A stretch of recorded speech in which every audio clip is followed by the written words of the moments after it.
Cut it. So please stand up, my good friends. Here we go. And since we have heard these beautiful lines about laughter, and since I'm a laughter professor, we laugh 1 minute in the beginning, okay?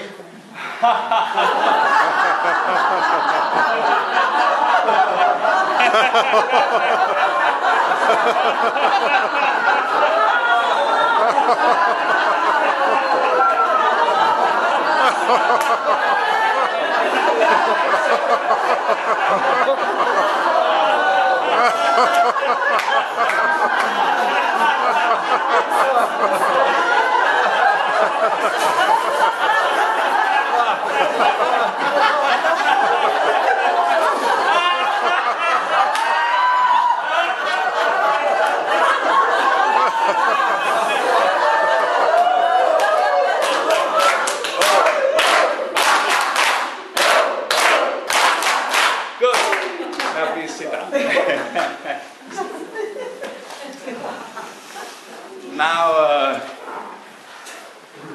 I am loosened up, I'm happy, I don't care what I will say.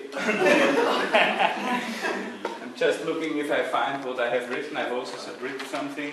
No, it's not this. Anyway, I talked to you a bit about this naturist community in Switzerland, where I live most of the year. Naturist means nudist, that means we are nude. And we don't have to write it later. Anyway, it is a beautiful place, it's a paradise. Everybody says it's a paradise. And there's lots of people. In summer, there are up to 1,500 people on this campsite. And so it's also like in Findhorn, a little bit an elevated level of culture there. So it's like a bubble, like I would say, Findhorn is a bubble or a cloud of inspiration. So the same with this. So I thought it would be interesting and maybe make a YouTube film, and so the other Findhorn people can also see what I say here, because until now there is no English, nearly no English description of this place. So first of all, I will describe a little bit how it looks like. Then I will say a little bit about the history, and of course about the philosophy, and then I will do something else. But I will also, I just start. Anyway, it's a very big campsite at the lake of Thielle in Switzerland. So we have 400 caravans there, and we have a restaurant, we have a shop, we have a main house, we have a sauna, we have a lake, we have volleyball fields, very good volleyball players, fantastic sports people, ping pong, badminton, everything. So it's a summer camp, so the people come there for the summer, but some of them, like me, live there nearly all the time because it's so nice.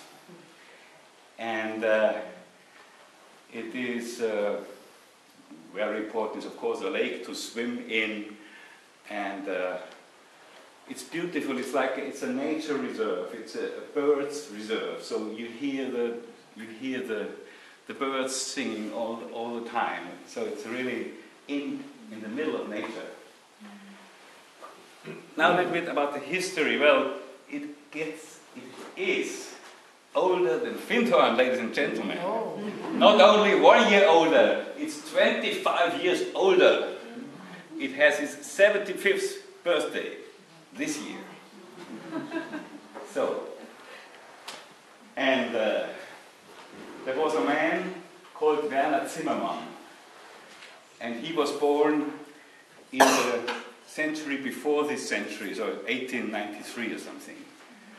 And he was somehow a rebel, or maybe an enlightened master, or whatever. He was just, he came out of a very ordinary Swiss family, but he had inspirations and intuitions that he rebelled and discovered all his things. He was a teacher in the beginning. So he started out in the teacher in the Swiss mountains, a successful teacher. But after 7 years he said, no, I don't want to do this. I don't want to stay in school. And school anyway is not good.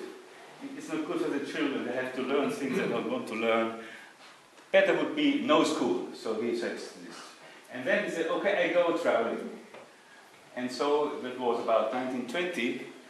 He set out for his first big travel to the United States. And he stayed 6 or 7 months. As a worker, he was working hard. And he had learned about vegetarianism, and he nearly only ate fruits and raw things, didn't take alcohol, didn't eat meat and all this. He was an ascete. But he was very strong and tough, so he was working very hard and extremely hard, and at the same time writing his books. So, when he came back to Switzerland, he gave speeches, and one of the other themes was the liberation of economy. So he had learned from a professor about the free economy, which includes that there is no interest, and which includes that there is an alternative money, and which includes that there should not be possession of land. So he gave talks in Bern, in Switzerland, and all this he put into a book, and this is the most successful book. It's called Lichtwärts, that means towards the light. So we are here in the network of light, and he was already creating the network of light then. And this book was a great success, and in his book, well, I know quite a lot about him because I have written a book about him now. But this has just come out 3 weeks ago. So I have studied all his works. It's about written 20 books, so we would need a little more time. But anyway, so in his books, he breaks with all these old thinking patterns of thinking. So he says we don't need a school anymore. We don't need religion anymore. Forget about religion. We are our own divine source. We are divine. And as long as you believe in a God outside of you, you are not free. So complete liberation of everything. Then he wrote about economy, and he wrote about love. Liberation of love. Which is ultimately also, well, there's one thing about the thing that if you don't have possession of the land, you pay rent to the state. So the state makes money by the people who pay rent.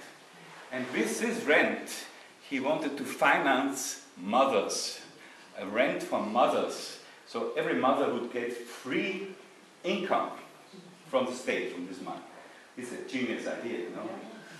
And so he said, so the new woman will be free. She will not depend on any man to feed her. She will be free. And she can even decide if she wants another man. So he said in his text about love, the most important thing is that you really love this person. And if you don't feel it anymore, you stop. It makes no sense to be together with someone you don't really love. And he was very radical. He said, well, I want the highest for humanity. So he was really saying, what I bring here is the highest goal for humanity, and I don't want any less than this. So he gave speeches all over the place, and there was a young man, 10 years younger than him. This was Eddie Funkhauser, and this man was so fascinated by Werner Zimmermann that he said, well, I want to realize this. I want to bring it, manifest it on the earth. And with his wife Elsie, they founded this camp. 37, but there was, long before that, there was all kinds of preparations 10 years before. They were followed by the court because they were not sentenced. They had problems with because of the nakedness, you know. But they won, and they did it. They were very well known. So, this is a bit about the history. And now I want to say a little bit about, well, what's happening there. And as I said before, it's like a special atmosphere. So we feel we are all friends with each other. Even if you don't know the people, so many. Every summer I meet many people I've never seen before. But still, it's like a feeling of togetherness, of connectedness. And you say du, which is not, you don't know this in English, but instead of si, you say du. That means with the first name. And you often don't even know the profession of the other person. And so we have a summer program which is quite outstanding in July and August. Then we have a big hall. I forgot this. We have a big hall. We have a big dome tent, and in the summer program and other rooms for workshops. So in the summer program in July and August, all these things are occupied with speeches and films and dancing. We have folk dance. We have an orchestra. We have all kinds of workshops. We have meditation. We have 5 rhythms, everything in summer. So in summer it's really a beehive. And I also give workshops, of course, with my wife, or she gives workshops, and so she gives hula hoop, for instance, on the big lawn, so everybody is dancing, and so we have a really outstanding atmosphere, and also with the sports, you know, everybody is on the field and playing volleyball. Me too, I love it. Ping pong and swimming and surfing with the wind and all this. And it's basically a German and French speaking, because it's right on the border to French Switzerland.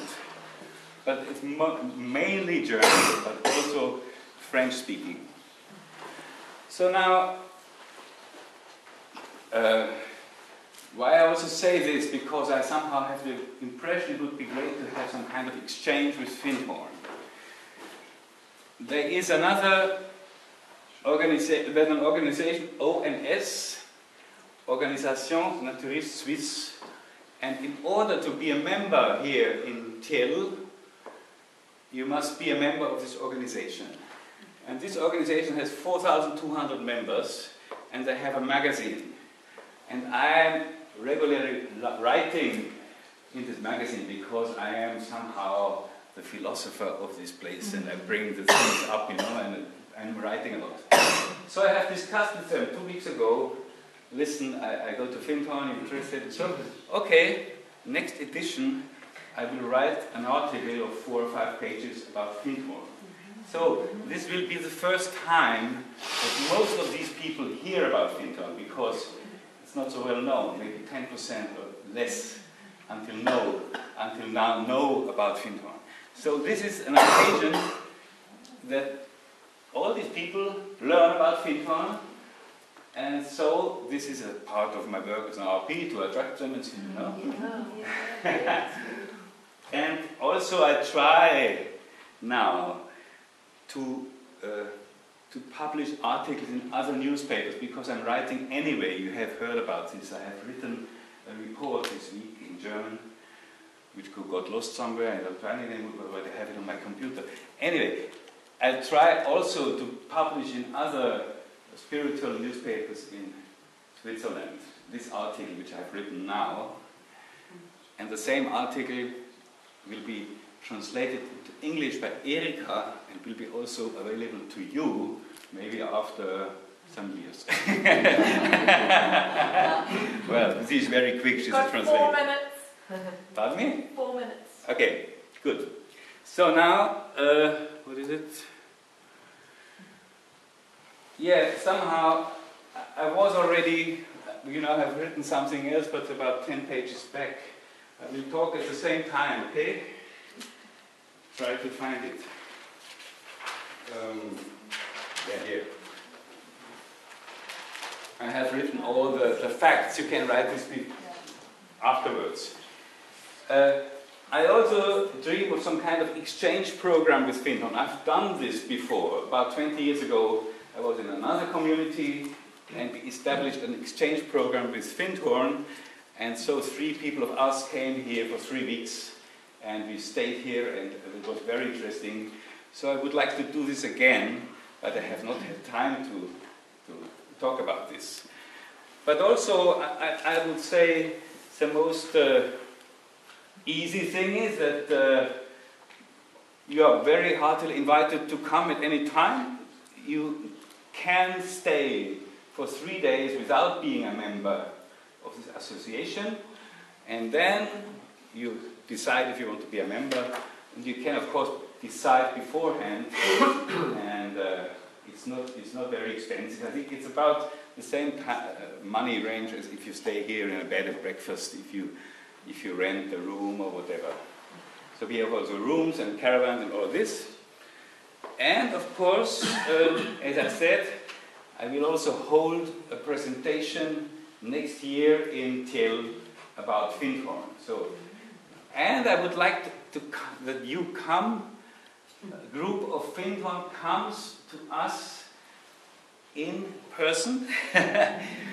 I don't know yet if they're really interested, you know. And I have sent today an email to 300 people. I'm also sending a philosophical newsletter. Today I have written a little report about Findhorn and sent it today because I would like to know how is the response, are they interested and so on. I cannot promise this. But anyway, it would be great, maybe German-speaking people would come, but we just also have no time to discuss this. So, yes, well, very quick questions.